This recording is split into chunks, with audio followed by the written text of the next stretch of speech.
Hi, നമസ്കാരം.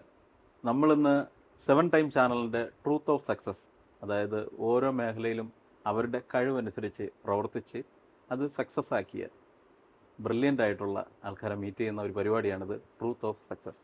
അതിൽ ഇന്ന് നമ്മോടൊപ്പം ഉള്ളത് നമ്മുടെ തിരുവനന്തപുരത്തിൻ്റെ സ്വന്തം, നെയ്യാറ്റിൻകരയുടെ സ്വന്തം, അതായത് കൺസ്ട്രക്ഷൻ ഫീൽഡ് അതുപോലുള്ള മേഖലകളുണ്ടല്ലോ, ഈ പുതിയ തലമുറയുടെ മാറുന്ന വീടെന്ന സങ്കല്പത്തിൻ്റെ, അതുപോലെ ബിൽഡിംഗ് എന്നുള്ള സങ്കല്പത്തിൻ്റെ അഭിരുചിക്കനുസരിച്ച് മാറ്റങ്ങൾ കൊണ്ടുവന്ന് പുതുമ നിലനിർത്തുന്ന ഒരു മനുഷ്യനെയാണ് കാണാൻ വേണ്ടിയിട്ട് വന്നത്.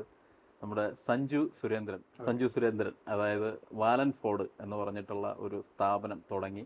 അത് കൺസ്ട്രക്ഷൻ മേഖലയായാലും ഇൻറ്റീരിയർ മേഖലയിലായാലും എല്ലാ മേഖലയിലും ഇന്ന് പുതുമ കൊണ്ടുവരുന്ന ഒരു വ്യക്തിത്വത്തിന് ഉടമയാണ്. അപ്പോൾ പുള്ളിയുടെ സക്സസിനെ കുറിച്ചാണ് ഇന്നത്തെ കുറച്ച് നേരത്തെ ഒരു സംസാരം. അത്രേ ഉള്ളൂ, കാര്യങ്ങളൊക്കെ ചോദിക്കാം. എന്തുണ്ട് വിശേഷം? സുഖം. എങ്ങനെ പോകുന്നു പരിപാടിയൊക്കെ? നന്നായി പോകുന്നു. എത്ര വർഷമായി ഈ പരിപാടി? നമ്മള് ഇപ്പോ ആറാമത്തെ കൊല്ലം കൊണ്ട് വാലൻ ഫോർഡ് എന്ന് പറയുന്ന ഈ ഒരു സ്ഥാപനം തുടങ്ങിയിട്ട് എത്ര ബ്രാഞ്ചൊക്കെ ആയി? നമുക്ക് ഇപ്പോൾ 2 ഓഫീസസ് ആണുള്ളത്. ഒന്ന് സെയിൽസ് ഓഫീസ് പൂജപ്പുരയാണ്, പിന്നെ അല്ലാതെ നമുക്കിപ്പോ നമ്മളെ ഓഫീസ് നെയ്യാറ്റിൻകരയിലാണ് ഇപ്പോൾ ഉള്ളത്. സ്ഥാപനം ഇത് എത്ര സ്റ്റാഫുകളൊക്കെ വർക്ക് ചെയ്യുന്നുണ്ട്? നമുക്ക് ഓഫീസിൽ ഇപ്പോൾ 8 സ്റ്റാഫ് ഉണ്ട്. ഡിസൈനേഴ്സ് ഉണ്ട്, എഞ്ചിനീയേഴ്സ് ഉണ്ട്, സൈറ്റ് എഞ്ചിനീയേഴ്സ് ഉണ്ട്. ഈ വീട് വലിയ വലിയ ബിൽഡിംഗ് അങ്ങനെയൊക്കെയുള്ള എല്ലാം ചെയ്യുന്നുണ്ട്. അപ്പോൾ ഈ 6 വർഷം കൊണ്ട് എത്ര നമ്മുടെ കസ്റ്റമേഴ്സിനെ, സാറ്റിസ്ഫൈഡ് കസ്റ്റമേഴ്സിനെ ഉണ്ടാക്കാൻ കഴിഞ്ഞിട്ടുണ്ട്? ഒരു 65 ഫുൾ കൺസ്ട്രക്ഷൻ വീടും ചെയ്തിട്ടുണ്ട്. പിന്നെ അല്ലാതെ ഇപ്പോൾ ഓൺ റണ്ണിങ് പ്രോജക്റ്റുകളുണ്ട്. ഇന്റീരിയർ ആവശ്യം പോലെ ചെയ്തിട്ടുണ്ട്. ഈ ഓരോ കസ്റ്റമർ വരുമ്പോഴും അവർക്ക് ഈ മുമ്പ് ചെയ്തിട്ടുള്ളതല്ലാതെ അവർക്ക് ഓരോരുത്തർക്ക് എന്താണോ ഇഷ്ടം, അവരുടെ അഭിരുചിക്ക് അനുസരിച്ചിട്ടുള്ള ഒരു രീതിയല്ലേ ഇപ്പോൾ ഫോളോ ചെയ്യുന്നത്? അവരുടെ, അതായത് ഒരാളുടെ മനസ്സ് ചോദിച്ചറിഞ്ഞിട്ട് അവർക്ക് വേണ്ടിയിട്ടുള്ള രീതിയിൽ, അത് തന്നെയാണല്ലേ എൻ്റെ ഒരു സക്സസ് എന്ന് പറയുന്നത്. അപ്പോൾ ഈ മേഖലയിൽ പോകുമ്പോൾ വെല്ലുവിളികളായിട്ട് ഉണ്ടാകുന്ന കാര്യങ്ങളൊക്കെ എന്താണ്? വെല്ലുവിളികളൊന്നല്ല. നമുക്കിപ്പോ താങ്കൾക്കൊരു വീട് വെക്കണമെങ്കിൽ ആ വീട് താങ്കളുടെ റിക്വയർമെന്റ് ആണ് താങ്കൾ പറയാറുള്ളത്. അപ്പൊ നമ്മൾ എന്ത് ചെയ്യും, അത് ഡ്രോയിങ്ങിൽ ആക്കി നിങ്ങൾക്ക് പറഞ്ഞ് മനസ്സിലാക്കി തരും.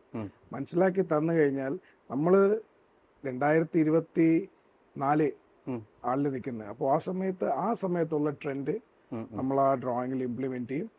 പിന്നെ നിങ്ങൾക്ക് നമ്മൾ ആദ്യം ഒരു പ്രപ്പോസൽ നിങ്ങൾക്ക് തരും. പിന്നെ അത് നിങ്ങൾ അഭിരുചിക്കുള്ളതാണോ എന്നുള്ള കാര്യം നിങ്ങളത് പരിശോധിച്ച് അതിൽ മാറ്റങ്ങളെല്ലാം വരുത്താൻ പറ്റുന്ന മാറ്റങ്ങളെല്ലാം വരുത്തി നമ്മളത് ചെയ്യാറാണ് അതിന്റെ പതിവ്. വെല്ലുവിളികൾ, ബിസിനസ്സിൽ വെല്ലുവിളികൾ കുറച്ച് സമയത്തേക്കുള്ള കാര്യങ്ങളേ ഉള്ളൂ. കാരണം നമ്മുടെ ഈ ഒരു സാറ്റിസ്ഫൈഡ് കസ്റ്റമർ ആണ് നമ്മുടെ വിജയം അല്ലേ? തീർച്ചയായിട്ടും നമുക്ക് അങ്ങനെയാണ്. നമുക്ക് ആദ്യം തുടക്ക സമയത്തിൽ എല്ലാവരും ബുദ്ധിമുട്ടിയതുപോലെ നമ്മൾ എന്താണെന്നുള്ള കാര്യം കാണിക്കാൻ വേണ്ടിയുള്ള അവസരം നമുക്കും വളരെ ചുരുക്കമായിരുന്നു.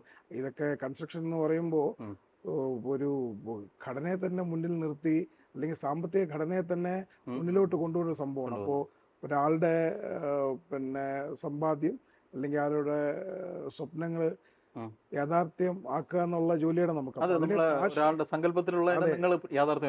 അതിൽ കാശ് ഇൻവോൾവ് ആവുന്ന കാര്യമാണ്. അപ്പൊ ആ ഇൻവോൾവ് ആവുന്ന സമയത്ത് നമ്മളത് അവരെ അഭിരുചിക്ക് ചെയ്തു കൊടുക്കുക എന്നുള്ള ഒരു കോൺസെപ്റ്റ്. ഈ വാലൻ ഫോർഡ് മുന്നോട്ട് വയ്ക്കുന്ന ഒരു ഫ്യൂച്ചറിലേക്ക് മുന്നോട്ട് വയ്ക്കുന്ന ഐഡിയാസ്, പ്രോജക്ട്സ് എന്തൊക്കെയാണ്? ഇന്നോവേറ്റീവ് ഉള്ള ഐഡിയ ആണ്. സസ്റ്റൈനബിൾ ബിൽഡിംഗ് സ്ട്രക്ചർ ആയിരിക്കണം. ഇപ്പോൾ നമുക്ക് മാറുന്ന കാലഘട്ടത്തിൽ നമ്മളിപ്പോ എന്തായിരുന്നാലും ഈ ഇൻഡസ്ട്രിയിലോട് അപ്ഡേറ്റ്, ഇപ്പൊ നമ്മുടേതല്ല, ഏത് ഇൻഡസ്ട്രി ആയിരുന്നാലും അവരുടെ ഇൻഡസ്ട്രിയിൽ അപ്ഡേറ്റഡ് ആയിരിക്കണം. ഞാൻ 2004 നിൽക്കുകയാണെങ്കിൽ ലേറ്റസ്റ്റ് കൺസ്ട്രക്ഷൻ ട്രെൻഡ്സ് എന്താണെന്നുള്ള കാര്യം നമ്മൾ അറിഞ്ഞിരിക്കണം. നമ്മൾ അപ്ഡേറ്റ് ആയിരിക്കണം. നമ്മൾ ഒരേ കാര്യം തന്നെ ഒരാൾ കണ്ട് പഠിച്ച് ചെയ്യുന്നതിനേക്കാളും ഓരോ ചേഞ്ചസ് ഉണ്ട്. ആ ചേഞ്ചസിന് പ്രോപ്പർ എക്സ്പ്ലനേഷൻ ആ ഡാറ്റ ഷീറ്റ് വഴിയും അല്ലാതെയും ഒക്കെ അവർ തരുന്നുണ്ട്. അത് മനസ്സിലാക്കി. പിന്നെ ഒരു ഏറ്റവും വലിയ മേജർ ഫാക്ടർ എന്ന് പറഞ്ഞാൽ ക്ലൈമറ്റ് റെസിലിയൻസ് ആണ്. ക്ലൈമറ്റ് റെസിലിയൻസ് എന്ന് വെച്ചാൽ നമുക്ക് ഒരിടത്തും വെളി രാജ്യങ്ങളിൽ US അല്ലെങ്കിൽ UK, നമ്മൾ ഏറ്റവും കൂടുതൽ ബിൽഡിംഗ് മിറക്കിൾ കാണിക്കുന്ന ദുബായ്, അതുപോലത്തെ സ്ഥലങ്ങളിൽ ചെയ്യാൻ പറ്റുന്ന കാര്യങ്ങൾ നമുക്ക് ഇവിടെ കൊണ്ടുവരാം. പക്ഷെ പറ്റാത്ത കാര്യമാണ് കൂടുതൽ. കാരണം അവിടുത്തെ ക്ലൈമറ്റ് അല്ല ഇവിടുത്തെ ക്ലൈമറ്റ്. മനസ്സിലായി? അപ്പൊ ക്ലൈമറ്റ് റെസിലിയൻസ് അത് ഏറ്റവും വലിയ ഒരു മേജർ ആസ്പെക്റ്റ് ആണ്. ഇപ്പോൾ നമുക്ക് അവിടെ നടക്കുന്ന, അവിടെ വെറും വർഷത്തിൽ 5-6 പ്രാവശ്യം മഴ പെയ്യുന്നത് ഇവിടെ 6 മാസം മഴയാണ്. അപ്പൊ അവിടെ ചെയ്യുന്ന മെറ്റീരിയൽ നമുക്ക് ഇവിടെ കൊണ്ട് ചെയ്യാൻ പറ്റത്തില്ല. ഞാനെങ്കിലും ഒരു ഡൗട്ട് ചോദിച്ചോട്ടെ. ഈ യൂട്യൂബിലൊക്കെ ചില ഇന്റർനാഷണൽ ചാനലുകളിലൊക്കെ കണ്ടിട്ടുണ്ട്, ഈ ഒരു ദിവസം കൊണ്ട് 2-3 നില ബിൽഡിംഗ് ഇങ്ങനെ നമ്മൾ തീപ്പെട്ടി കൂടെ അടുക്കുന്ന പോലെ അടുക്കി ക്രെയിൻ വെച്ചിട്ട് അതെ അതെ ആ ടെക്നോളജി ശരിക്കും അത് ചെയ്തിട്ടുള്ളിടത്തൊക്കെ എങ്ങനെ വിജയമാണോ അത്? വിജയമാണ്. വിജയമാണ്. എങ്കിൽ എന്തുകൊണ്ട് നമ്മുടെ ഇന്ത്യയിൽ അത് അപ്ലൈ ചെയ്യുന്നില്ല? അതാണ് ഈ മാറ്റം എന്ന് പറയുന്നില്ലേ. ഇപ്പോൾ നമുക്ക് ഇപ്പോൾ UK അല്ലെങ്കിൽ US പോലത്തെ ഈ വുഡൻ സ്ട്രക്ചേഴ്സ് അല്ലെങ്കിൽ അതിനെ സ്റ്റീൽ സ്ട്രക്ചർ ബിൽഡിംഗ് എന്ന് പറയും. സ്റ്റീൽ സ്ട്രക്ചർ ബിൽഡിംഗ് ഇന്ത്യയിലോട്ട് ഇതുവരെ അതിൻ്റെ ഒരു പ്രശസ്തി വന്നിട്ടില്ല. കാരണം നമ്മളിപ്പോൾ സോഷ്യൽ മീഡിയ മാർക്കറ്റിംഗ് വഴി കാണുന്ന കാര്യങ്ങൾ ആൾക്കാരിലോട്ട് എത്തി അവരോട് ചോദിക്കുമ്പോൾ അവർ പറയാ ഇതാരെങ്കിലും ചെയ്ത് ഒരു 10 കൊല്ലം നോക്കട്ടെ, നോക്കിക്കഴിഞ്ഞതിന് ശേഷം നമുക്ക് സക്സസ് ആയിട്ട് ട്രൈ ചെയ്യാം. അങ്ങനെ ഒരു ഫാക്റ്റ് ഉണ്ട്. എന്നിരുന്നാൽ പോലും ഇന്ന് അതൊക്കെ കോസ്റ്റ് എഫക്റ്റീവ് കൺസ്ട്രക്ഷൻ്റെ മേഖലയിൽ വരുന്ന കാര്യങ്ങളാണ്. കോസ്റ്റ് എഫക്റ്റീവ് എന്ന് വെച്ചാൽ ലേബർ ഒരുപാട് നമുക്ക് കുറയ്ക്കാൻ പറ്റും, നമ്പർ ഓഫ് ഡേയ്സ് കുറയ്ക്കാൻ പറ്റും. അപ്പൊ അങ്ങനെയുള്ള ഒരുപാട് കാര്യങ്ങൾ 2 ദിവസം 3 ദിവസം കൊണ്ട് ഫുള്ള് പണി ചെയ്തു. അതെ, 2-3 ദിവസം കൊണ്ട് തീരും. അതായത് സ്ട്രക്ചറും കാര്യങ്ങളും ഒക്കെ 2-3 ദിവസം കൊണ്ടൊക്കെ തീരും. അത് നമുക്കിവിടെ സിവിൽ കൺസ്ട്രക്ഷൻ ആണെങ്കിൽ 3 മുതൽ 4 മാസം വരെ ഏറ്റവും ലേറ്റസ്റ്റ് ഫാസ്റ്റ് ട്രാക്ക് പ്രോജക്റ്റ് ചെയ്യാൻ പറ്റുന്ന കാര്യം ഇതൊരു മാസം കൊണ്ട് അല്ലെങ്കിൽ ഒരു 45-50-60 ദിവസം കൊണ്ട് നമുക്ക് ചെയ്യാം. ഈ അനാവശ്യമായി ക്യാഷ് കളയാതെ ഇങ്ങനെ കോസ്റ്റ് എഫക്റ്റീവ് ആയിട്ടുള്ള പ്രോജക്റ്റുകൾ നമ്മുടെ നാട്ടിൽ പുതിയ തലമുറ അക്സെപ്റ്റ് ചെയ്യുന്നുണ്ടെന്നാണ് എൻ്റെ വിശ്വാസം. കാരണം പലയിടത്തും കാണുമ്പോൾ അങ്ങനെ ട്രൈ ചെയ്യുന്നുണ്ട്. അപ്പോൾ അങ്ങനെ ഇപ്പോൾ യങ് ജനറേഷൻ ആയിട്ടുള്ള ആൾക്കാർ അങ്ങനത്തെ പുതിയ ഐഡിയാസുമായിട്ടൊക്കെ സാറിനെ സമീപിക്കാറുണ്ടോ? ഉണ്ടല്ലോ, തീർച്ചയായും ഉണ്ട്. അവർ എന്താണ് ആവശ്യപ്പെടുന്നത്? അത് അവർക്ക് മനസ്സിലാക്കേണ്ട ഒരു കാര്യം എന്ന് പറഞ്ഞാൽ കോസ്റ്റ് എഫക്റ്റീവ് എന്ന് പറഞ്ഞാൽ ഒരു ക്വാളിറ്റിയെ കോംപ്രമൈസ് ചെയ്യുന്ന ഒരു ഫാക്ടർ അല്ല. ഇപ്പൊ നിങ്ങളെല്ലാം നമ്മൾ വെറുതെ തമാശയൊക്കെ പറഞ്ഞ കേട്ടിട്ടുണ്ടോ, 5 ചട്ടി ചാക്ക് കുറച്ചിടുന്നു അല്ലെങ്കിൽ മെറ്റീരിയലിൽ. അതൊന്നും അല്ല കോസ്റ്റ് എഫക്റ്റീവ്. അത് ഈ അറിഞ്ഞുകൂടാത്ത ആൾക്കാര് അതങ്ങനെ ചെയ്യണം. നമുക്ക് അങ്ങനെ ചെയ്താൽ ഇങ്ങനെ കുറയ്ക്കാം. ആക്ച്വലി കോസ്റ്റ് എഫക്റ്റീവ് എന്ന് പറഞ്ഞാൽ without compromising the quality of work എങ്ങനെ ചെയ്യാന്നറിയോ? അത് നമ്മൾ രീതി മാറ്റുക എന്നല്ല, മെറ്റീരിയലിൽ ആൾട്ടർ ചെയ്യാം. ഇപ്പോൾ നിങ്ങൾക്ക് ഒരു എക്സാമ്പിൾ പറഞ്ഞത്, ഇപ്പോൾ സിമെന്റ് പ്ലാസ്റ്ററിങ് നമ്മളെല്ലാം ചെയ്യുന്ന, ഞാൻ ഒരു എക്സാമ്പിൾ പറയണം, അത് ഒരുപാടുണ്ട് പറയുന്ന. ഈ നമ്മൾ ഫൗണ്ടേഷൻ മുതൽ ഫിനിഷിംഗ് വരെയുള്ള കാര്യങ്ങൾ നമുക്ക് ഓൾട്ടറേഷൻ ചെയ്യാൻ പറ്റും, അതും വിത്ത് ഗ്യാരണ്ടി. ഇപ്പം നമുക്കൊരു 40% വരെ ഇപ്പം ഒരു കൺസ്ട്രക്ഷൻ കോസ്റ്റ്, നിങ്ങൾക്കൊരു വീട് വയ്ക്കാൻ താല്പര്യമുണ്ടെങ്കിൽ നിങ്ങൾക്ക് പറഞ്ഞ ഒരു ഫോർ എക്സാമ്പിൾ ഒരു 30 ലക്ഷം രൂപയുടെ വീടാണ് നിങ്ങൾ വയ്ക്കുന്നതെങ്കിൽ അതിൻ്റെ 40% കുറച്ച് എന്നാൽ വാറന്റിയോടുകൂടി ചെയ്യാൻ പറ്റുന്ന ടെക്നോളജി എനിക്കുണ്ട്, നമുക്കുണ്ട്, ഈ ഇൻഡസ്ട്രിയിലുണ്ട്. അത് എത്ര പേർക്കറിയാം? ഇപ്പം നമ്മൾ അതിൻ്റെ ക്ലാസ്സസ് ഒക്കെ എടുക്കാറുണ്ട്. ഇപ്പോൾ നമ്മൾ അതിൻ്റെ ക്ലാസ്സും കാര്യങ്ങളൊക്കെ നമ്മളൊരു സംഘടനയുണ്ട്, അതുവഴി നമ്മളത് അതിനെ അറിയിക്കാറുണ്ട്. നമുക്ക് എത്രമാത്രം അത് ആൾക്കാരിലോട്ട് കൊണ്ടെത്തിക്കാൻ പറ്റുമോ അതാണ് നമ്മുടെയും ലക്ഷ്യം. കാരണം സ്ട്രോങ് സക്സസ്ഫുൾ കംപ്ലീഷൻ ഇന്നത്തെ ആൾക്കാർക്ക് നമുക്ക് ഒരുപാട് നല്ല കോസ്റ്റ് എഫക്റ്റീവായിട്ട് എങ്ങനെ കൺസ്ട്രക്ഷൻ ചെയ്യാമെന്നുള്ള ബോധവൽക്കരണം, അതാണ് ഏറ്റവും ഇമ്പോർട്ടൻറ്റ്. എന്നാലും ഞാൻ നിങ്ങൾക്ക് ഒരു എക്സാമ്പിൾ പറഞ്ഞുതരാം. ഇപ്പം ഇപ്പോൾ സിമെൻറ്റ് പ്ലാസ്റ്ററിങ് നമ്മളെല്ലാം അറിയപ്പെടുന്ന ഒരു കാര്യമാണ്, അറിയില്ലേ? പണ്ട് തൊട്ടേ ചെയ്തുകൊണ്ടിരിക്കുന്ന ഒരു കാര്യം. അതിൻ്റെ അകത്ത് ജിപ്സം പ്ലാസ്റ്ററിങ് എന്നൊരു സംഭവം വന്നിട്ടുണ്ട്. ജിപ്സം പ്ലാസ്റ്ററിങ് എന്ന് പറഞ്ഞാൽ നിങ്ങൾക്ക് അതിൻ്റെ ഒരു 10 to 15% ലേബർ കോസ്റ്റ് കുറയ്ക്കാം, പിന്നെ ടൈം ലാഭിക്കാം, സെൽഫ് ക്യൂറിംഗ് ആണ്, വെള്ളം ഒഴിച്ച് നിൽക്കേണ്ട ആവശ്യമില്ല. അതിന് 25 വർഷത്തെ വാറന്റി ഉണ്ട്. അത് നമ്മൾ ചെയ്യുന്നുണ്ട്. 25 വർഷം. സിമെന്റ് പ്ലാസ്റ്ററിങ്ങിന് നിങ്ങൾ ആർക്കെങ്കിലും വാറന്റി കൊടുക്കുമോ? ഇല്ല. എങ്ങനെ? ചെറിയൊരു ക്രാക്ക് വന്നു കഴിഞ്ഞാൽ നിങ്ങൾ സഹിക്കുക. അത് നിങ്ങൾക്ക് തേച്ച ആൾക്കാരോടും ചോദിക്കാൻ പറ്റൂല, സിമെന്റ് സപ്ലൈ ചെയ്ത കമ്പനിയോട് ചോദിക്കാൻ പറ്റില്ല. രണ്ടുപേരും അങ്ങോട്ടും ഇങ്ങോട്ടും മാറ്റി കുറ്റം പറയും. പക്ഷേ അതിൽ ഞാനൊരു സംശയം ചോദിച്ചോട്ടെ, ഒരു അവെയർ, നമ്മുടെ ജനങ്ങളുടെ അവെയർ എത്ര ഉണ്ടെന്നറിയാൻ വേണ്ടി ചോദിക്കുന്നതാണ്. ഇങ്ങനത്തെ ഒരു ആശയം നമ്മൾ ഈ വരുന്ന ക്ലയന്റിനോട് പറയുമ്പോൾ അവരത് അക്സെപ്റ്റ് ചെയ്യുന്നുണ്ടോ, അതോ ട്രഡീഷണൽ ആയിട്ട് ഫോളോ ചെയ്തുകൊണ്ടിരിക്കുന്ന മെത്തേഡാണോ അവർ പറയുന്നത്? അങ്ങനെയല്ല, എല്ലാ ആൾക്കാരും അങ്ങനെയല്ല. ചില ആൾക്കാർക്ക് ഇതിനെ പറ്റിയുള്ള കാര്യങ്ങളുടെ അറിവും കാര്യങ്ങളും ഉണ്ട്, നോളജ് ഉള്ളതുകൊണ്ട് അവർക്ക് പെട്ടെന്ന് അതങ്ങ് മനസ്സിലാവും. പിന്നെ ഇത് നമ്മൾ ഈ പറഞ്ഞ പർട്ടിക്കുലർ കാര്യത്തിന് നമ്മൾ ഗ്യാരണ്ടി എഴുതി കൊടുക്കുകയാണ്. 25 കൊല്ലത്തെ ഗ്യാരണ്ടി നമ്മൾ കൊടുക്കുകയാണ്. അതിൽ ക്രാക്ക് വരൂല, വന്നാൽ റെക്ടിഫിക്കേഷൻ. പക്ഷെ അതിന് അതിൻ്റെതായ റീസണും കാര്യങ്ങളും ഉണ്ട്. കോസ്റ്റ് കുറവാണ്. പിന്നെ അത് കഴിഞ്ഞ ശേഷം നിങ്ങൾക്ക് പിന്നെ പുട്ടിയിടണ്ട. പുട്ടി പെയിന്റിലെ ഒരു അത് വരത്തില്ല. ഇപ്പൊ ജിപ്സം വാളുകളൊക്കെ വന്നിട്ടുണ്ട്. നിങ്ങൾ ഈ വീട് ഫുള്ള് ജിപ്സം പ്ലാസ്റ്ററിംഗ് ആണ്. ഇത് ഫുള്ള് ജിപ്സം പ്ലാസ്റ്ററിംഗ് ആണ്. അപ്പോൾ ഇത് ജിപ്സം പ്ലാസ്റ്ററിംഗ് ഞാൻ തന്നെ ചെയ്യണമെന്നുണ്ടെങ്കിൽ നമുക്ക് അതിന്റെ ടെക്നിക്കൽ ഡാറ്റ, നമ്മൾ മാനുഫാക്ചറിങ് യൂണിറ്റ് പോയിട്ടുണ്ട്. അവരുടെ ടെക്നിക്കൽ ഡാറ്റ ഷീറ്റ് നമ്മളെ കാണിച്ചിട്ടുണ്ട്. നമുക്ക് ഗ്യാരണ്ടി എഴുതി തന്നിട്ടുണ്ട്. അപ്പം ഇത് പോരെ? പിന്നെ ഞാൻ പറഞ്ഞില്ലേ, കോസ്റ്റ് എഫക്റ്റീവ് കൺസ്ട്രക്ഷന്റെ ഭാഗമായിട്ട് നമ്മൾ സംസാരിച്ചു കൊണ്ടുവന്നത് ഇതൊരെണ്ണം. പിന്നെ ഇപ്പോഴത്തെ ജനലുകളും കാര്യങ്ങളും കണ്ടിട്ടില്ലേ, എല്ലാം UPVC. വുഡ് മാറി. വുഡ് മാറി. വുഡിന്റെ കോസ്റ്റ് എങ്ങനെയാണെന്ന് നിങ്ങൾക്ക് അറിയാലോ. അറിയാം. അതിൽ വുഡിൽ ആരെങ്കിലും കോസ്റ്റ് കുറച്ച് ചെയ്തു തരാന്ന് പറയുകയാണെങ്കിൽ ഒന്നീ വുഡിന്റെ കംപ്ലൈന്റ് ആയിരിക്കും. വുഡിന് ഒരിക്കലും കോസ്റ്റ് കുറയ്ക്കാൻ പറ്റത്തില്ല. അപ്പോൾ മറ്റ് സേഫ്റ്റി അതിൻ്റെ അകത്ത് MS മൈൽഡ് സ്റ്റീലിന്റെ ഗ്രില്ല് കൊടുക്കുന്നുണ്ട്. പിന്നെ അതിനും 15 വർഷത്തെ വാറന്റി കൊടുക്കുന്നുണ്ട്. Steel door. ഇത് പറയുമ്പോഴേ പലരും എന്നോട് ചോദിച്ചിട്ടുള്ള ഒരു സംശയം ഞാൻ ചോദിക്കാം. ഈ സ്റ്റീൽ ഡോറ്, സ്റ്റീൽ കട്ടള, ജനലൊക്കെ വെക്കുമ്പോൾ, അതുപോലെ ഇപ്പോൾ പുതിയ ടെക്നോളജി കുറേ വന്നിട്ടുണ്ടല്ലോ, ഇതൊക്കെ വെക്കുമ്പോൾ ഇതിൻ്റെ ഒരു പിടുത്തം ചുവരിന് എത്ര കിട്ടുന്നുവെന്നും ചോറിന് ബലം കിട്ടുമെന്നും പലരും ചോദിക്കാറുണ്ട്. ഇപ്പം നമ്മൾ ഈ വുഡിൽ ചെയ്യുമ്പോഴുള്ള പ്രത്യേകത, വുഡും ചോരുമായിട്ട് നല്ല നെരുങ്ങി ചേർന്നിരിക്കുന്ന പോലെ ഒരു ഫീൽ നമുക്ക് തോന്നാറുണ്ട്, ഒരു കനം കിട്ടുന്നത്. ഈ ഒരു കനം മറ്റതിൽ കിട്ടുന്നില്ല. അപ്പൊ അതുകൊണ്ടാണ് ആൾക്കൊരു ഡൗട്ട്, ഇത് എത്രത്തോളം ബലം കിട്ടുമെന്നുള്ളത്. അതിന്റെ എന്താണ്? ഓക്കെ, അത് സ്റ്റീൽ ഡോറ് നമ്മൾ മറ്റേ തടി ഡോറ് വെക്കുമ്പോൾ ക്ലാമ്പ് വെച്ച് നമ്മളെ കല്ലിന്റെ അകത്ത് കയറ്റില്ല ചെയ്യുന്നത്. അത് ക്ലാമ്പും തടി ഡോറുമാണ്. ഇത് കോൺക്രീറ്റ് ആണ്. കോൺക്രീറ്റ്. ഇതിന്റെ അലുമിനിയം ഫ്രെയിം, ഇതിന്റെ കട്ടളല്ല, ഇതിന് അലുമിനിയം അല്ല, സോറി സ്റ്റീൽ ഫ്രെയിം ആണ്. ഇത് സ്കെലിട്ടൺ ആണ്, അകത്ത് നിങ്ങൾ ഫില്ല് ചെയ്യുന്നു. അതെ ഇതിന്റെ അകത്ത്. അപ്പോ കോൺക്രീറ്റിനെക്കാളും ബലം എന്തായാലും ക്ലാമ്പിനോ തടിക്കോ ഇല്ലല്ലോ. ആന പിടിച്ചാലും വരൂല. പിന്നെ അതിനും 25. ഇത് ഞാൻ പറഞ്ഞതെന്ന് വെച്ചാല് പലർക്കും അറിയില്ല, അവര് ചോദിച്ചിട്ടുള്ള ചോദ്യമാണ്. അത് ശരിക്കും അവർക്കൊന്ന് കൺവേ ആകാൻ വേണ്ടിയിട്ട്. അതിന്റെ ഫ്രെയിം എന്ന് പറയുന്നത് GA ആണ്, മറ്റേ നമ്മുടെ സ്റ്റീലാണ്. സ്റ്റീലിന്റെ അകത്ത് കോൺക്രീറ്റ് പോർ ചെയ്യണം. സ്റ്റെയിൻലെസ് ആണല്ലേ? സ്റ്റെയിൻലെസ് സ്റ്റീൽ അല്ല, നോർമൽ കാർബൺ സ്റ്റീലാണ്. അത് കഴിഞ്ഞതിന് ശേഷം അതിൻ്റെ അകത്ത് 14 ലോക്ക് സിസ്റ്റം ഉണ്ട്. തടി ഡോറിന് ലോക്ക് സിസ്റ്റം ഉണ്ടോ? ഇതേ നമ്മളിപ്പോൾ വരുന്ന ഡിസൈനിലെ സാധനം നമ്മൾ തടി ചെയ്യുകയാണെങ്കിൽ 60 മുതൽ 80,000 രൂപ വരെ ആവും.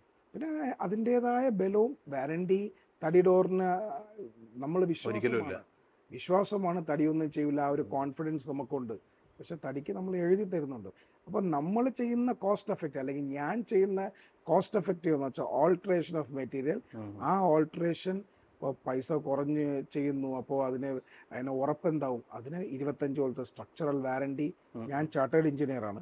അപ്പോൾ എനിക്ക് 25 വർഷത്തെ സ്ട്രക്ചറൽ വാറണ്ടി എനിക്ക് തന്നെ എഴുതി കൊടുക്കാൻ പറ്റുമെന്ന്. നമ്മൾ ചെയ്യുന്ന എല്ലാ ഇലക്ട്രിക്കൽ പ്ലംബിംഗ് സാധനങ്ങൾക്ക് 4 വർഷത്തെ മെയിൻ്റനൻസ് വാറണ്ടി ഉണ്ട്. കോസ്റ്റ് എഫക്റ്റീവ് എന്ന് പറയുമ്പോൾ നമ്മൾ ഈ പറയുന്ന ഓൾട്രേഷൻ ഓഫ് മെറ്റീരിയൽ, ആ ഓൾട്രേഷൻ ഓഫ് മെറ്റീരിയലിനും നമ്മൾ വാറണ്ടി കൊടുക്കുന്നുണ്ട്. കണ്ണടച്ചുകൊണ്ട് ധൈര്യമായിട്ട് ചെയ്യാം. നമ്മളല്ല, ഇത് ഇനിയുള്ള കാലത്ത് കുറച്ച് ആൾക്കാരിലോട്ട് ഇനി എത്തുമ്പോൾ നമ്മളെ ഇവിടേക്ക് എത്താൻ കുറച്ച് താമസിക്കും. അത് എത്തുമ്പോൾ ആൾക്കാർക്ക് അതിൻ്റെതായ ഒരു ബോധ്യവും കാര്യങ്ങളും വന്നു കഴിഞ്ഞാൽ ഇതൊരു ഇൻഡസ്ട്രി. ഇനി പിന്നെ പുതിയ ടെക്നോളജിയിലോട്ട് നമ്മൾ മാറും. ചിലപ്പോൾ ആ സമയത്ത് ഇത് എക്സിസ്റ്റിംഗ് അല്ലായിരിക്കും. ഈ താക്കോൽ പണി അങ്ങനത്തെ എടുക്കാറുണ്ട്? അങ്ങനെയാണ് ചെയ്യാറുള്ളത് അല്ലേ? തുടക്കം മുതൽ അത് എങ്ങനെയാണ്? നമ്മുടെ ക്ലയന്റ് അവരുടെ എമൗണ്ടിന്റെ 50% ആണോ 30% ആണോ? ഇല്ല, അങ്ങനെയൊന്നുമില്ല. നമ്മൾ സ്റ്റേജ് വൈസ് ആണ്. ഇപ്പൊ നമുക്ക് ഇപ്പൊ കറണ്ട് സിനാരിയോടെ നമുക്ക് 6-7 പ്രോജക്റ്റ് ഇപ്പോൾ റണ്ണിങ് ആണ്. അപ്പോൾ നമ്മൾ എൻ്റെ ഒരു കമ്പനിയുടെ ഒരു ഇതെന്ന് പറഞ്ഞാൽ, നമ്മൾ ആവശ്യത്തിൽ കവിഞ്ഞ് പ്രോജക്റ്റ് വേണമെന്ന് എടുത്തിടാറില്ല. ചെയ്യുന്ന പ്രോജക്റ്റ് കമ്മിറ്റ്മെന്റ് നമുക്ക് അതാണ് വളരെ ഇമ്പോർട്ടൻറ്റ്. നമ്മളൊരു 120 ദിവസം പ്രോജക്റ്റിന് പറഞ്ഞു കഴിഞ്ഞാൽ 120 ദിവസം ഫിനിഷ് ആവണം. അതിൻ്റെ ഇടയിൽ ഒരെണ്ണം കൂടെ വന്നാൽ ചെയ്യാൻ പറ്റില്ലെങ്കിൽ നമ്മൾ അവരുടെ അടുത്ത് ഒന്ന് കുറച്ച് വെയിറ്റ് ചെയ്യാൻ പറയും. വെയിറ്റ് ചെയ്യാൻ പറ്റിയില്ലെന്നുണ്ടെങ്കിൽ നമ്മളത് ചെയ്യാറില്ല. കാരണം ചെയ്യുന്നത് ഇപ്പോൾ നമ്മളെ ചെയ്ത ഏത് ക്ലയൻറ്റിൻ്റെ അടുത്ത് നിങ്ങൾക്ക് പോയി ചോദിച്ചു, ഏത് അർദ്ധരാത്രി പോയി ചോദിച്ചാലും അതാണ് അങ്ങനത്തെ അഭിപ്രായങ്ങൾ മാത്രമേ നമ്മളെ കുറിച്ച് പറയാറുള്ളൂ. ഈ ഒരു ഇതിൽ നിന്ന് ഇങ്ങനെ പറഞ്ഞതുകൊണ്ട് അതിൽ നിന്നുള്ളൊരു സംശയമാണ്. എനിക്ക് തോന്നുന്നു അപ്പോൾ ലിമിറ്റഡ് എംപ്ലോയി വെച്ചിട്ട് എഫക്റ്റീവായിട്ട് വർക്ക് ചെയ്യുന്ന സിസ്റ്റം ആണെന്ന് തോന്നുന്നത്. അല്ലാതെ ഒരു മാസീവായിട്ടുള്ള ആൾക്കാരെ കൂട്ടിയിട്ട് ബേസിക്കലി നമ്മൾ ഇപ്പോൾ ഇതിൽ ഏറ്റവും ടഫസ്റ്റ് പാർട്ട് എന്ന് പറഞ്ഞാൽ ഡിസൈനിങ് ആണ്. മനസ്സിലായി? ഒരു വീടിൻ്റെ ഏറ്റവും ടഫസ്റ്റ് പാർട്ട്. ഇപ്പം നിങ്ങൾക്ക് ഒരു അസുഖം വരുമ്പോൾ നിങ്ങൾ ഡോക്ടറെ പോയി കാണുന്നില്ലേ? പക്ഷെ എന്തുകൊണ്ടാണ് നമ്മളെ നാട്ടിലെ ആൾക്കാർ ഒരു വീട് വയ്ക്കുമ്പോൾ 1000 രൂപ മുടക്കി ഒരു എഞ്ചിനീയറെ സൈറ്റ് വിളിച്ച് കാണിക്കുന്നില്ല? എന്ന് വെച്ചാൽ നിങ്ങൾ അവിടെ ഇൻവെസ്റ്റ് ചെയ്യാൻ പോകണം 40-50 ലക്ഷം, അല്ലെങ്കിൽ 30-40-50 ലക്ഷം ഇൻവെസ്റ്റ് ചെയ്യാൻ പോകണം. അതിന് മുന്നേറ്റ് 1000-2000 മുടക്കി ഒരു പ്രൊഫഷണലായിട്ടൊരു എഞ്ചിനീയറെ വിളിച്ച് കാണിച്ചപ്പോൾ ഈ ഞാൻ നേരത്തെ പറഞ്ഞതുപോലെ ഡിസൈനിങ് ആണ് ഈ വീടിൻ്റെ ഏറ്റവും important portion. Drawing, designing, equivalent area correct divide ചെയ്ത് ഈച്ച് ആൻഡ് എവറി കോർണർ അത് കറക്റ്റാക്കി എടുത്ത് സെൽഫ് യൂട്ടിലൈസേഷൻ, സ്പേസ് യൂട്ടിലൈസേഷൻ, ഇതൊക്കെയാണ് ഡ്രോയിങ്ങിലെ ഏറ്റവും വലിയ ഇമ്പോർട്ടൻ്റ് ആയിട്ടുള്ള കാര്യം. അപ്പം നിങ്ങൾ എങ്ങനെയെങ്കിലും ഒരു ഡ്രോയിങ് കൈകൊണ്ട് വരച്ചിട്ട് ആരെങ്കിലും ഒരാളെ വിളിച്ചിട്ട് ഇത് ചെയ്യും എന്ന് പറഞ്ഞാൽ ആർക്കും ചെയ്യാം. കാരണം നിങ്ങൾ വരച്ച ഈ കൺസ്ട്രക്ഷൻ വളരെ സിമ്പിളാണ്. അത് ഇന്നും ആ പ്രോസസ്സ് അങ്ങനെ തന്നെ അന്നും അങ്ങനെയാണ്, ഇനി കാലം അങ്ങോട്ട് വരുമ്പോൾ അപ്പോഴും അങ്ങനെ തന്നെ. അപ്പോൾ ഡിസൈനിങ് ചെയ്താൽ മാത്രമേ അതനുസരിച്ച് കെട്ടിപ്പോകാൻ പറ്റുള്ളൂ. ഡിസൈനിങ് ആണ് കീ പോയിന്റ്. ഈ വീടിൻ്റെയൊക്കെ ഇൻറ്റീരിയർ ചെയ്യുമ്പോൾ ഓരോ സ്ഥലത്ത് പോകുമ്പോൾ അവിടുത്തെ ഈ ആ ഒരു പ്രദേശത്തിൻ്റെ ഇതനുസരിച്ച്, അല്ലെങ്കിൽ ഒരു ടെമ്പറേച്ചർ, അല്ലെങ്കിൽ അവിടുത്തെ ഒരു മൊത്തത്തിൽ അറിയാലോ ആംബിയൻസ്, ചിലയിടത്തൊക്കെ പോകുമ്പോൾ പൊടിയുള്ള സ്ഥലങ്ങളൊക്കെ ആയിരിക്കും. അപ്പോൾ ഈ ഇൻറ്റീരിയർ എങ്ങനെയാണ് കെയർ ചെയ്യാൻ പറ്റുന്ന രീതിയിൽ അവിടെ? ഈ ഇൻറ്റീരിയറിൻ്റെ കാര്യം പറയുമ്പോൾ അതൊരു ഞാൻ ചെയ്യാറുള്ള റീജിയണൽ എഞ്ചിനീയറാണ്. ഞാനൊരു റീജിയണൽ ഇൻറ്റീരിയർ അഡ്വൈസറും കൂടെയാണ്. അപ്പോൾ ഈ റീജിയണൽ ഇൻറ്റീരിയർ എന്ന് പറഞ്ഞാൽ നമ്മളിപ്പോൾ കാണുന്ന കുറേ MDF, HDF, മറൈൻ പ്ലൈ എന്നൊക്കെ കുറേ മെറ്റീരിയലാണ് നമ്മളെയൊക്കെ വീട് ഇൻറ്റീരിയറൊക്കെ സെറ്റ് ചെയ്തെടുക്കാറുള്ളത്. ഈ മെറ്റീരിയലെല്ലാം ഈ പറഞ്ഞ പോലെ വെസ്റ്റേൺ കൺട്രീസിൽ വന്ന് അവരവിടെ ചെയ്ത് നമ്മളതിനെ അവിടെ നിന്ന് ഇങ്ങോട്ട് എടുത്താണ്. നമ്മൾ പണ്ട് കേരളത്തിൽ ചെയ്യാറ് തനിതായ കാര്യം എന്ന് വെച്ചാൽ തടിയിലാണ്. ഇപ്പോൾ അത് തടി എന്ന് പറയുമ്പോൾ അത് ഇൻറ്റീരിയർ ചെയ്യാൻ ആ കോസ്റ്റ് ഒരുപാട് കൂടുതലാവും. പിന്നെ ഇൻറ്റീരിയർ തടി കൊണ്ട് ചെയ്യാതിരിക്കുന്നതാണ് ഏറ്റവും ബെറ്റർ. കാര്യം എന്നറിയോ, കോസ്റ്റ് ആവുന്നത് മാത്രമല്ല, നമുക്ക് അതൊരു ബൾക്കായിട്ടുള്ള സംഭവമായിരിക്കും. എന്ന് വെച്ചാൽ നമുക്ക് കുറച്ച് കാലം കഴിയുമ്പോൾ ഇൻറ്റീരിയർ എന്ന് പറയുമ്പോൾ ഒരു 10-15 ഒരു ഡെക്കേഡ്, ഒരു 10 വർഷത്തേക്ക് മാത്രമേ നമ്മൾ പ്ലേസ് ചെയ്യാവൂ. അപ്പോൾ അതനുസരിച്ചിട്ടുള്ള പൈസ മാത്രമേ അതിൽ ഇൻവെസ്റ്റ് ചെയ്യാവൂ. കാരണം നമ്മൾ ഇത് ചെയ്യുമ്പോൾ ഒരു 5-6 കൊല്ലം കഴിയുമ്പോൾ പുതിയൊരു ടെക്നോളജി വരും, അല്ലെങ്കിൽ പുതിയൊരു മോഡൽ വരും. ആ മോഡൽ ഇംപ്ലിമെൻ്റ് ചെയ്യാൻ നമുക്ക് തോന്നണമെങ്കിൽ ആ മെറ്റീരിയൽ ആ കോസ്റ്റിലുള്ള മെറ്റീരിയൽ ആയിരിക്കണം. എന്നാൽ വളരെ കോസ്റ്റ് എഫക്റ്റീവ് ആയിരിക്കണം. വളരെ കോസ്റ്റ് എഫക്റ്റീവായിട്ട് ഇൻറ്റീരിയർ ചെയ്യാൻ പറ്റും. അതാണ് റീസൺ. ഇപ്പം ഞാനൊരു എക്സാമ്പിൾ പറഞ്ഞു കഴിഞ്ഞാൽ, നിങ്ങൾ അടുക്കളയ്ക്കകത്ത് ഇപ്പോൾ ആൾക്കാർ PU മിറർ ഫിനിഷ് എന്നൊക്കെ പറഞ്ഞിട്ട് പിന്നെ മൈക്കയും അല്ലെങ്കിൽ പെയിൻറ്റ് ഫിനിഷൊക്കെ കൊടുക്കാറ്. PU എന്ന് വെച്ചാൽ പോളിയുറേത്തിൻ പെയിൻറ്റ് ഫിനിഷാണ് അത് കൊടുക്കുക. നിങ്ങളിവിടെ നിന്ന് നിങ്ങളെ മുഖം കാണാൻ പറ്റും. ഈ സാധനം വെസ്റ്റേൺ കൺട്രീസിന് ഓക്കെയാണ്. അവർ രാവിലെ ബ്രെഡ് ടോസ്റ്റ് ചെയ്യും, അല്ലെങ്കിൽ എന്തെങ്കിലുമൊക്കെ നിസ്സാരമായ വാമപ്പ് കുക്കിംഗ് ഒക്കെ ആയിരിക്കും ചിലപ്പോൾ, ചെറിയ ചെറിയ രീതിയിൽ മുട്ടയൊക്കെ ബോയിൽ ചെയ്ത്. ഇതേ സാധനം നമ്മളെ നാട്ടിൽ നമുക്ക് ചെയ്യാൻ പറ്റുമോ? നമ്മൾ മരിച്ചിനി കപ്പ പുഴുങ്ങാറുണ്ട്, മീൻ കറി വെക്കാറുണ്ട്. ഗ്രീസി ഫുഡാണ്, എന്ന് വെച്ചാൽ ഓയിലി ഫുഡാണ് നമ്മുടെ നാട്ടിലെ ഇത്. അപ്പോൾ നമ്മളത് കുക്ക് ചെയ്യുമ്പോൾ എന്താ സംഭവിക്കുക, വെറുതെ ഒരു കണ്ണാടിയുടെ ഫ്രണ്ടിൽ നിങ്ങൾ ഒരു കൈ കൊണ്ട് ഒന്ന് തൊട്ട് നോക്കുമ്പോൾ നിങ്ങൾക്ക് അതിൻ്റെ എണ്ണം മുഴുപ്പ് കാണാൻ പറ്റും. പിന്നെ തുടച്ചാൽ എങ്ങനെ ഇരിക്കും, ഫോഗ് പോലെ. ഇല്ല എന്നുണ്ടെങ്കിൽ അതിനെ അഫോർഡ് ചെയ്യാം, ആ സർവീസസ് കൊടുക്കാൻ പറ്റിയ ആൾക്കാർക്ക് അത് ചെയ്യാം. എന്ന് പറഞ്ഞാൽ വീട്ടിൽ മെയ്ഡുള്ള ആൾക്കാർക്ക്, അല്ലെങ്കിൽ അങ്ങനെയുള്ള ആൾക്കാർക്കൊക്കെ ആണെങ്കിൽ ഡെയിലി ക്ലീനിങ് പ്രോസസ്സ്. ഇപ്പോൾ സാധാരണ എക്കോണമിക്കൽ കൺസ്ട്രക്ഷൻ നടക്കുന്ന വീടുകളിൽ എക്കോണമിക്കലായിട്ടുള്ളൊരു ഇൻറ്റീരിയർ ചെയ്യണമെന്നുള്ളവർക്ക് അത് അതിൻ്റേതായ രീതിയിൽ ചുരുക്കം ചെറിയ കോസ്റ്റിൽ എന്നാൽ അത് 2024 ട്രെൻഡും ആയിരിക്കണം. അത് കാണുമ്പോൾ ഇതാവാൻ പാടില്ല. അപ്പോൾ റീജിയണൽ ഇൻറ്റീരിയർ മോഡലിലോട്ട് നമ്മൾ മാറണം. നമ്മളെ നാട്, നമ്മളെ ക്ലൈമറ്റ്, നമ്മളെ ഫുഡ് കാര്യങ്ങൾ അത് കുക്ക് ചെയ്യുമ്പോൾ അതിനെ ബാധിക്കാത്ത രീതിയിൽ ഒരു ഗ്രീനി അറ്റ്മോസ്ഫിയർ കൊടുത്ത് നമ്മൾ ചെയ്യേണ്ട രീതി. അതാണ് റീജിയണൽ ഇൻറ്റീരിയർ എന്ന് പറയുന്നത് കോൺസെപ്റ്റ്. അതാണ് നമ്മൾ ഫോളോ ചെയ്യാറുള്ളത്. ഇപ്പോൾ ഈ നമ്മുടെ എക്സ്റ്റീരിയർ ആയിട്ട് നമ്മൾ ഗാർഡനിങ്, ലാൻഡ്സ്കേപ്പിംഗ് അതൊക്കെ വരുമ്പോൾ അതും എങ്ങനെയാണ് ഈ റീജിയണൽ രീതിയിലാണോ ചെയ്യുന്നത്? ആയിരിക്കണമല്ലോ നമുക്ക്. കാരണം ഇപ്പോൾ നിങ്ങൾ കണ്ടിട്ടുണ്ടാവും, ഇപ്പോൾ ചില വീടുകളിൽ ഈ നമ്മളെ ലാൻഡ്സ്കേപ്പിംഗ് മറ്റേ ബാംഗ്ലൂർ സ്റ്റോണും കടപ്പ സ്റ്റോണൊക്കെ ചെയ്തിട്ട് അതിൻ്റെ ഇടയിൽ ഈ പുല്ലൊക്കെ വെച്ച് പിടിപ്പിനെ കണ്ടിട്ടുണ്ടാവും അല്ലേ?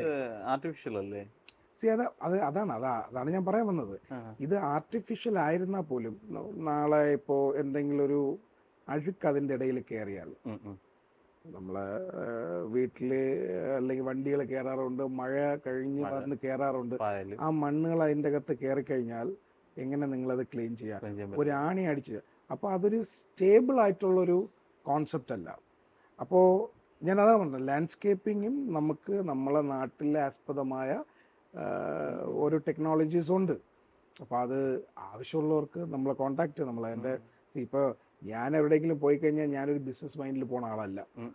എൻ്റെ കൂടെ ചോദിച്ചാൽ ഞാൻ അതിനെ ഉത്തരം പറഞ്ഞു കൊടുക്കാറുള്ളൂ, എന്താ ചെയ്യേണ്ടതെന്നുള്ള കാര്യം.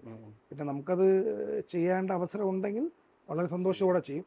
ഇല്ലെങ്കിൽ നമുക്ക് അറ്റ്ലീസ്റ്റ് നമുക്കത് കൺവേ ചെയ്യാൻ പറ്റി. നമ്മളെ നാട്ടിൽ നടക്കുന്ന ഞാൻ ഈ ക്ലാസ്സസ് ഒക്കെ എടുക്കുന്നതുകൊണ്ടും ഈ പുതിയ മെറ്റീരിയൽസിൻ്റെ ഒക്കെ ഒരു അവയർനെസ് ഒക്കെ നമുക്ക് കിട്ടുന്നത് കൊണ്ടും ഞാൻ ഇതൊക്കെ ഷെയർ ചെയ്യാറുണ്ട് ആൾക്കാർ പറ്റി. അപ്പം ആ ഒരു ഉപയോഗം എന്തായാലും ഉണ്ട്. പിന്നെ ഈ ലാൻഡ്സ്കേപ്പിങ്ങിൻ്റെ കാര്യം തന്നെ പറയുമ്പോൾ ഉം. ആ പുല്ല് പിടിപ്പിക്കുന്നത് ഇപ്പോൾ നമ്മൾ ആക്ച്വൽ പുല്ലാണെങ്കിൽ നിങ്ങളത് കണ്ടിട്ടില്ല, അത് ആ വീഡിയോ കഴിഞ്ഞതിന് ശേഷം പിന്നെ ഒരു 6 മാസം കഴിഞ്ഞുള്ള അതിൻ്റെ അവസ്ഥ എന്താണെന്നുള്ള കാര്യം.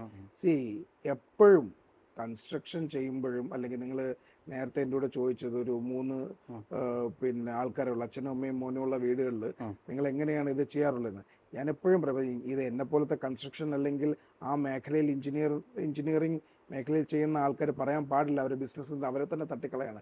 എന്നാലും നമുക്ക് ആ ഒരു മൈൻഡ് സെറ്റിൽ എന്നാലും ഞാൻ പറയാം. അതെന്ന് പറഞ്ഞാൽ ഏറ്റവും മിനിമലിസ്റ്റിക് ആയിട്ടുള്ള സ്ക്വയർ ഫീറ്റ് ചെയ്യുക. ഇപ്പം ഞാൻ ഏറ്റവും മിനിമലിസ്റ്റിക് ആയിട്ടുള്ള സ്ക്വയർ ഫീറ്റ് ചെയ്യാൻ പറഞ്ഞാൽ അത് എൻ്റെ ബിസിനസ്സിന് ഞാൻ തന്നെ അടി കൊടുക്കുന്ന ഒരു കാര്യമാണ്, അല്ലേ? എനിക്ക് സ്ക്വയർ ഫീറ്റ് കൂടി കഴിഞ്ഞാൽ എനിക്ക് അതിൻ്റെ പ്രോഫിറ്റിൻ്റെ ലെവല് മാറും, അല്ലേ? അപ്പോൾ ഞാൻ എന്നെ സംബന്ധിച്ചോളം ഞാൻ അങ്ങനെ ചെയ്യാറില്ല. എനിക്ക് കൺസ്ട്രക്ഷൻ ഒരു പാഷനാണ്. എന്നാൽ നമുക്ക് ഫിനാൻസിൻ്റെ ആവശ്യമുണ്ട്. അപ്പം നമ്മൾ നമ്മളേതായ ചെറിയ ഒരു എമൗണ്ട് മാർജിൻ വച്ചിട്ടാണ് പക്ഷെ നമ്മൾ അത് അങ്ങനെ ഒരു മാർജിൻ വയ്ക്കുന്നതിന് ഞങ്ങൾ തിരിച്ചു കൊടുക്കുന്നത് ഒരു ക്വാളിറ്റി കൺസ്ട്രക്ഷനും ഒരു നല്ലൊരു ഹാസിൽ ഫ്രീ സർവീസുമാണ്. എന്ന് വെച്ചാൽ ആ പൈസ മുടക്കുന്ന ആൾക്ക് ഒരു ബുദ്ധിമുട്ടും ഉണ്ടാക്കാത്ത രീതിയിൽ അവർ പറയുന്ന കാര്യങ്ങളൊക്കെ ഇൻകോർപ്പറേറ്റ് ചെയ്ത് ചെയ്യും. അപ്പോൾ നമുക്ക് വീണ്ടും മറ്റൊരു എപ്പിസോഡായിട്ട് വീണ്ടും കാണാം. അതുവരേക്കും എല്ലാവർക്കും